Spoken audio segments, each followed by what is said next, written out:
Hello বন্ধুরা, শুভ সকাল। হ্যাঁ, এটা হলো শ্রাবণ মাসের প্রথম সোমবার। তাই আমি চলে গেলাম বাবার মন্দিরে পুজো দিতে।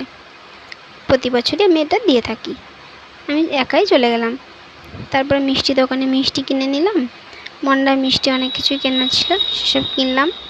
তারপরে মিষ্টি দোকান থেকে মিষ্টি কেনার পর আমি আবার চলে যাব ফলের দোকানে। হ্যাঁ, নিজে নিজে সব কিছু কিনবো, কেননা বাজারের মধ্যেই যেহেতু মন্দির, সেহেতু আবার কেন বাড়ি বয়ে নিয়ে যেয়ে আবার নিয়ে আসা। আমি আসার পথে কিনে নিতে পারবো, আমি নিজেই কিনে নিলাম। তারপর আবার ফুলমালার দোকানে ফুলমালাও কিনতে চলে গেলাম।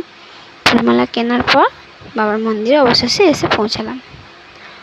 অনেকে পুজো দিচ্ছে, আমিও এসে গেছি, আবার অনেকে আসছেও। প্রচণ্ড ভিড়, বলে বোঝানো যাবে না। কেননা যেহেতু এটা প্রথম সোমবার শ্রাবণ মাসে, সেহেতু ভিড় তো হবেই। বাবার তো অনেকেই ভক্ত আছেন। যাই হোক, মন্দিরের ভেতরে এরপর প্রবেশ করার সুযোগ পেলাম।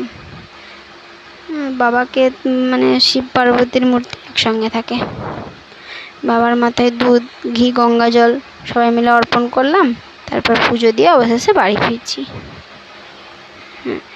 এটা ছিল এবছর নয়, আগের বছর থেকে এটা রেওয়াজটা চালু হয়েছে। যেহেতু শ্রাবণ মাসে কাঁচের চুড়ি পরার রেওয়াজটা মা পার্বতী পরতেন স্বামীর মঙ্গল কামনায়, সেহেতু আমি আমার স্বামীর মঙ্গল কামনায় কাঁচের চুড়ি পরলাম। কেমন লাগছে বন্ধুরা অবশ্যই জানাবেন। বাই বন্ধুরা, আমার ব্লগটি এখানেই শেষ করলাম।